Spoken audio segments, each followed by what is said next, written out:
ഗീത, ഗീത, അയ്യോ പേടിക്കണ്ട, ഞാനാണ്. ഇതെങ്ങനെ ഇവിടെ? നമുക്ക് ഇവിടുന്ന് പോവാം. ഇയാൾ എന്നെ കൊല്ലും, എനിക്ക് പേടിയാ. ശബ്ദം ഉണ്ടാക്കരുത്.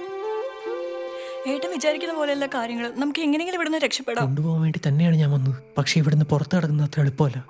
വഴിയുണ്ടാക്കാം. പൂജയ്ക്ക് ഇനി 2 ദിവസം കൂടി ബാക്കിയുണ്ട്. അതിനു മുമ്പ് നമ്മൾ ഇവിടുന്ന് പുറത്ത് കിടക്കും. ഇപ്പം ഞാൻ പോട്ടെ.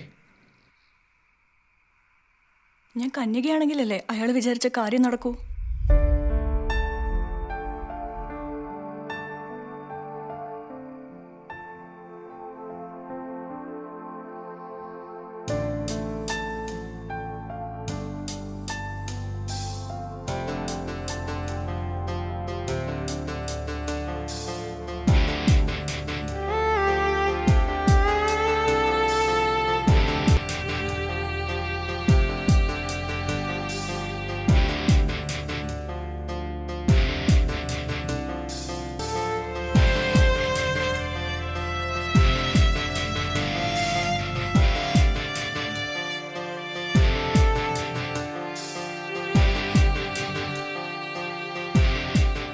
ഒരു തമ്പുരാനും നിന്നെ ഞാൻ വിട്ടുകൊടുക്കില്ല.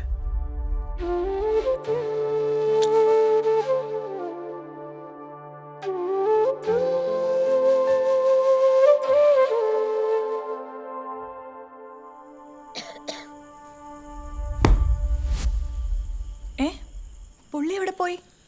അവനങ്ങനെയാണ്, ബുക്കടച്ചാ പോവും. നല്ല ദിവ്യപ്രണയായിരുന്നല്ലേ? ബാക്കിയും കൂടി വായിക്കായിരുന്നു.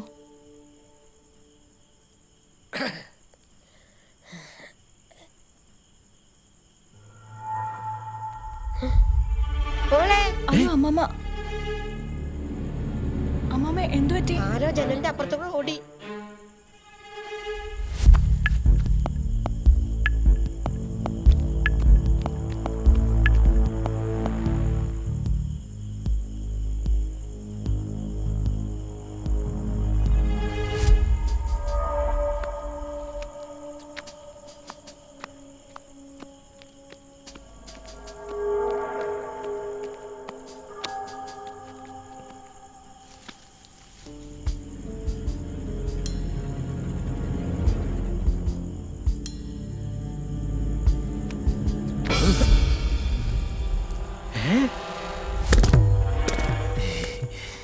കള്ളക്കിളവാ, രാത്രി ഒളിഞ്ഞോട്ടം പകൽ യോഗ അല്ലടോ. അമ്മാവൻ ഭാഗത്തിന് പുറത്തോട്ട് വരയ്ക്കാൻ പോയതാണ്. ഓഞ്ഞക്കിളവാ, താനെന്റെ അമ്മാനായി പോയി. അല്ലെങ്കിൽ പിടിച്ച് ഞാൻ പോലീസിൽ ഏൽപ്പിച്ചാൽ, അല്ലെങ്കിൽ കാല പറഞ്ഞ് ഞാൻ നിലത്തടിച്ചാണ്. ബാക്കിയുള്ളവരും കൂടി നാറ്റിക്കാനായിട്ട്.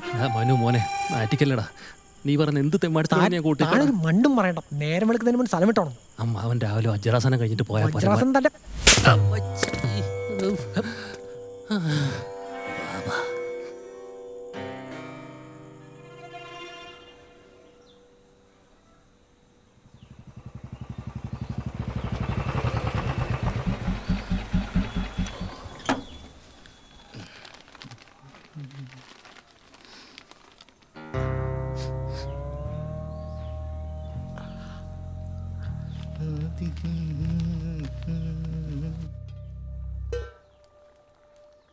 കുറച്ച് ഡ്രസ്സാണ്. എല്ലാം ഇല്ലേന്നൊന്ന് നോക്കിക്കോളുണ്ട് കേട്ടോ. ഇനിയിപ്പോൾ ഒരാഴ്ചയും കൂടെ അല്ലേ ഉള്ളൂ. 2 ദിവസം കഴിഞ്ഞാൽ ഗോൾഡൊക്കെ എടുക്കണം. നമുക്ക് ഒരുമിച്ച് പോവാം. അതെന്തൊരു സന്തോഷമില്ലാത്ത. ഒന്ന് ചിരിക്കടോ, മുഖത്തൊരു പ്രസാദമില്ല. ഈ താല്പര്യക്കുറവൊക്കെ കല്യാണം കഴിഞ്ഞാൽ മാറുന്നേ. ആരെങ്കിലും എന്തെങ്കിലുമൊക്കെ പറയേണ്ട കേട്ടിട്ടായിരിക്കും മോൾക്ക് ഇങ്ങനെ ഒരു താല്പര്യക്കുറവ്. അടുത്തറിയുന്നവരാരും കുറ്റം പറയില്ലേ.